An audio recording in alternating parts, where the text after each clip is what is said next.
rumus buat kita ya. Baik, tentang bid'ah. Saya akan ngambil versi bid'ah itu sesat semua. Walaupun ulama membagi bid'ah itu bid'ah hasanah, bid'ah dolalah. Ada yang baik, ada yang sesat. Itu yang membagi ulama loh, Imam Syafi'i. Bahkan pengarang kitab Fathul Bari, Al-Hafiz Ibnu Hajar Al-Asqalani, ada bid'ah muharramah, bid'ah mandubah, sebagainya kan? Bid'ah sayyi'ah dan sebagainya itu. Bid'ah makruhah. Kalau kita nggak mau pakai itu, ya nggak kepake semua kitab hadis itu nantinya. Tapi nggak ke sana. Saya mau ngambil yang semua bid'ah sesat sajalah. Saya ngambil itu. Kullu bid'atin dhalalah. Tiap-tiap bid'ah itu sesat. Wa kullu dhalalatin finnar. Dan setiap sesat itu masuk neraka. Jadi yang dikatakan bid'ah itu pelanggaran syariat yang kedudukannya sama dengan kafir, sama dengan musyrik. Makanya nggak boleh Pak sembarang menuduh orang bid'ah, nggak boleh. Karena sama saja kita menuduh orang kafir. Orang kafir pasti masuk neraka kalau nggak tobat. Orang musyrik pasti masuk neraka kalau nggak tobat. Orang bid'ah pasti masuk neraka kalau nggak tobat. Makanya kita nggak boleh takfir. Apa takfir? Mengkafir-kafirkan orang. Nggak boleh. Karena kalau kafir konsekuensinya neraka. Ketika kita mengatakan lu kafir, berarti kita sudah menuduhnya calon ahli neraka. Itu mendahului Allah, nggak boleh. Dan nggak boleh juga mentabdi'. Kalau mentakfir nggak boleh, maka mentabdi' juga nggak boleh. Sembarangan. Kamu bid'ah, nggak boleh. Harus hati-hati. Karena kedudukan bid'ah yang disebutkan oleh hadis itu sama dengan kafir. Sama dengan kafir. Betul-betul mengada-ngada di dalam Islam. Yang derajat mengada-ngadanya itu menjatuhkannya kepada kekafiran. Ini yang pertama yang harus kita benang merahnya. Oke, sekarang yang kedua. Penegasannya. Lalu apa bid'ah itu? Bid'ah itu segala sesuatu yang tidak diamalkan Nabi. Tapi jangan berhenti Pak. Yang suka ngerusak itu yang berhenti sampai di situ. Segala sesuatu yang tidak diamalkan Nabi, tidak dianjurkan Nabi. Karena ada perkara yang Nabi anjurkan, tapi Nabi belum terlihat mengamalkannya. Contoh, Nabi menganjurkan sholat tasbih. Saya kaji sampai hari ini nggak ada ulama yang membid'ahkan sholat tasbih. Padahal Nabi tidak ada satupun riwayat yang mengatakan Nabi pernah mengerjakan sholat tasbih. Nggak ada. Carilah di kitab mana yang mengatakan Nabi pernah mengerjakan sholat tasbih. Nggak ada. Tapi mengapa tidak bid'ah? Karena Nabi menganjurkan. Walaupun tidak ada keterangan Nabi mengamalkan, tapi karena sudah dianjurkan, tetap sunnah. Nah itu. Termasuk baca Yasin buat orang mati. Banyak hadisnya itu Pak. Nabi yang anjurkan. Nggak usah ngeyel kita. Dulu Khadijah wafat sama Nabi di Yasinin nggak ya? Nggak usah nanya begitu. Karena sudah ada anjurannya. Salat Isra. Salat Isra. Nabi anjurkan. Pahalanya seperti haji dan umrah. Tapi tidak ada satupun keterangan yang menyebutkan Nabi langsung mengamalkannya. Itu perkara yang dianjurkan Nabi. Walaupun belum ada penjelasan langsung, Nabi mengamalkannya apa enggak? Yang ketiga, perkara yang oleh Nabi tidak diamalkan, tidak dianjurkan, tapi dibenarkan. Itu juga tidak bid'ah, walaupun Nabi tidak mengamalkannya secara langsung. Kayak contoh, Allahu Akbar kabira, walhamdulillahi katsira, wa subhanallahi bukratan wa asila. Itu yang pertama kali mengerjakannya sahabat Nabi.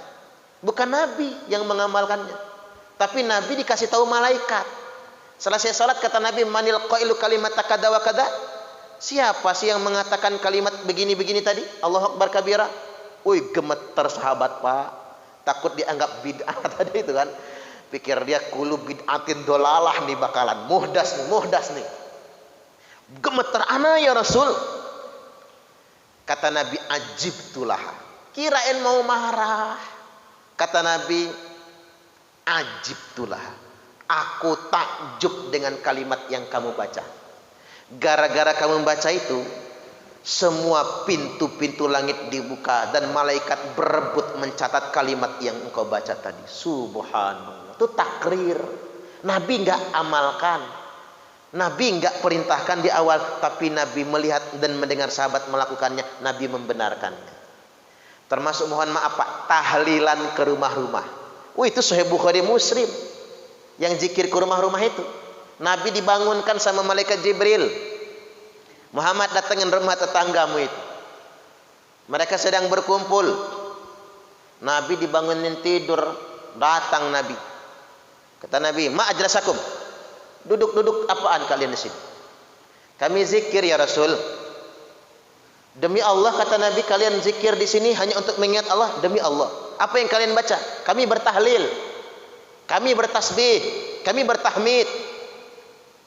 Ya, orang Indonesia aja ngasih judul, kalau banyak tahlil, tahlilan. Kalau banyak tasbih, tasbihan. Kalau banyak takbir, takbiran. Kalau pakai kato, katoan, kan gitu ya. Itu bahasa kitanya saja. Kata Nabi, kata sahabat, demi Allah ya Rasul, kami cuma berzikir. Jangan takut, kata Nabi, saya nggak akan membid'ah-bid'ahkan kalian, bukan begitu. Tapi kata Nabi, aku lagi tidur nyenyak, bahasa kitanya, dibangunin Jibril, dan Jibril mengabarkan kepadaku, annallaha yubahi bikumul malaika, sesungguhnya Allah membangga-banggakan kalian di hadapan para malaikatnya. Tuh Pak, memang Nabi nggak populerkan itu ke rumah-rumah itu, cuman kita lestarikan lah yang tahlilan itu. Kalau bisa tetap ada besek, kalau bisa kan, karena besek kita harus dilestarikan. Tuh tidak dikerjakan Nabi, tidak dianjurkannya, tapi Nabi membenarkannya. Tapi jangan berhenti sampai di situ. Dan perkara-perkara secara umum sesuai dengan anjuran Nabi dan tidak bertentangan dengan sunnah Nabi, itu juga sunnah, bukan bid'ah. Perkara-perkara yang secara umum masuk ke penunjukan mutlak, dalil umum, khususnya nggak ada, tapi dia tidak bertentangan dengan sunnah Nabi, itu juga adalah perkara sunnah, bukan bidah. Contoh, kita pengajian malam ini malam apa? Malam Minggu. Kita pengajian tiap malam Minggu. Bapak-bapak ketemu nggak dalilnya? Pengajian malam Minggu, ada hadisnya nggak? Nggak ada kan?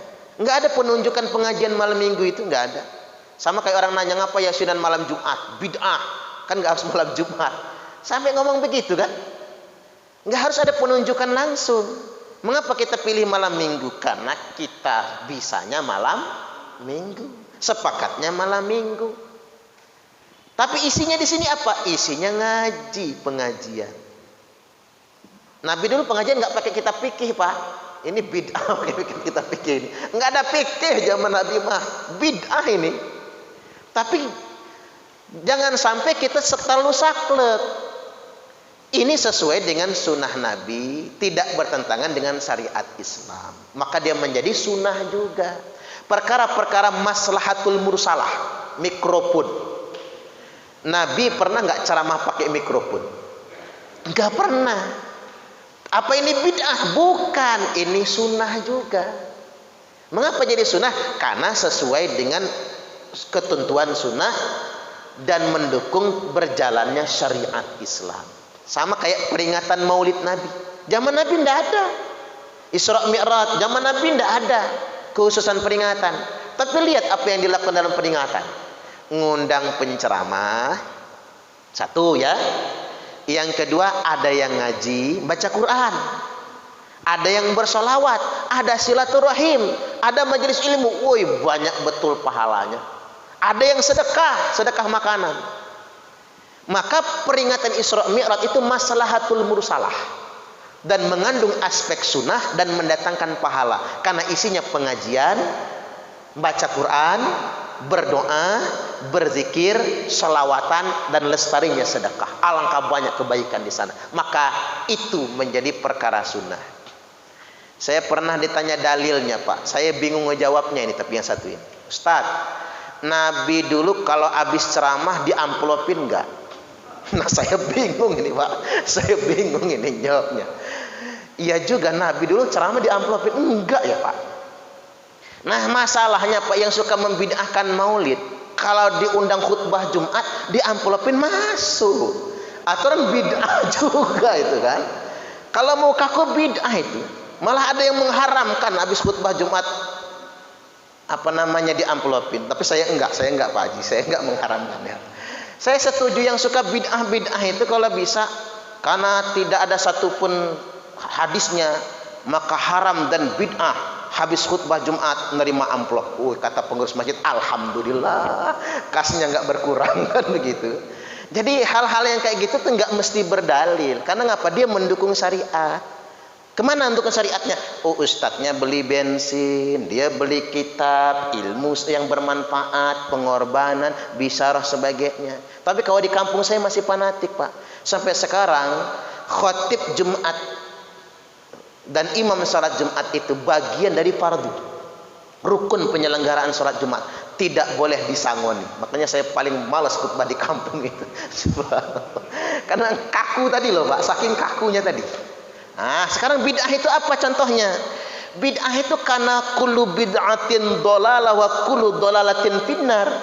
Karena setiap bid'ah itu sesat dan sesat masuk neraka. Apa? Jelas sekali. Orang setelah Nabi wafat ngaku Nabi. Musailamah al-Kadzab, itu yang dikatakan Nabi bid'ah itu. Musailamah al-Kadzab ngaku Nabi, ya neraka bagi dia. Setelah Nabi wafat muncul fatwa, kita berhenti bayar zakat. Karena Nabi sudah wafat, zakat tidak dibayar lagi. Nah itu bid'ah sebetulnya. Jadi perkara-perkara yang tidak dianjurkan Nabi, tidak diamalkan Nabi, tidak didiamkan Nabi, dan ketika diamalkan bertentangan dengan sunnah Nabi, bertentangan sama syariat, itulah yang disebut dengan bid'ah. Saya agak bingung ditanya adzan yang halal hayya 'alal jihad Pak, kira-kira bid'ah enggak ya? Nah yang kayak gitu artinya karena tidak ada penunjukannya langsung, sebaiknya jangan. Tapi saya belum sampai ke vonis bid'ah ya. Karena bid'ah tadi itu selalu konsekuensinya pasti neraka. Selalu neraka. Sama kayak orang berfatwa, ada aliran orang Islam nggak sholat nggak apa-apa. Itu bid'ah itu. Konsekuensinya adalah neraka nanti. Jadi kedudukan bid'ah itu sama dengan kafir di dalam Islam. Jadi sedemikian rupa. Termasuk ini Pak, kayak baca khutbah dengan bahasa Indonesia. Itu kalau di orang-orang NU malahan, NU Jawa Barat ya, itu banyak yang nggak membolehkan khutbah pakai bahasa Indonesia itu. Makanya bapak-bapak ke Teluk atau ke ini aja, ke Tarahan itu ya, Rangai Tritunggal. Kalau sholat di sana, jangan pernah mikir begini lewat, Jumatan ntar aja lah, kira-kira khotibnya udah selesai. Khotibnya khutbah paling semenit di sana soalnya. Mereka cuman baca rukun doang. Makanya kadang-kadang orang heran kok langsung doa khotibnya itu. Karena ngapa dikiranya nggak khutbah? Karena baca rukun saja. Karena tidak boleh pakai Indonesianya. Karena itu rukun sholat Jumat. Tidak diperbolehkan sedemikian rupa. Artinya memang ada yang masih berpendapat begitu. Walaupun ada ijtihad. Karena khutbah itu ada mau'idhah, ada nasihatnya. Alangkah baiknya ada bahasa Indonesianya. Tapi jangan kepanjangan. Khutbah 45 menit. Habis soal waktu zuhurnya. Karena yang namanya Jumat itu harus di waktu awal. Kalau nggak di waktu awal tidak lagi Jumat, namanya ganti sholat zuhur. Jadi begitu. Itu penjelasannya ya Pak ya.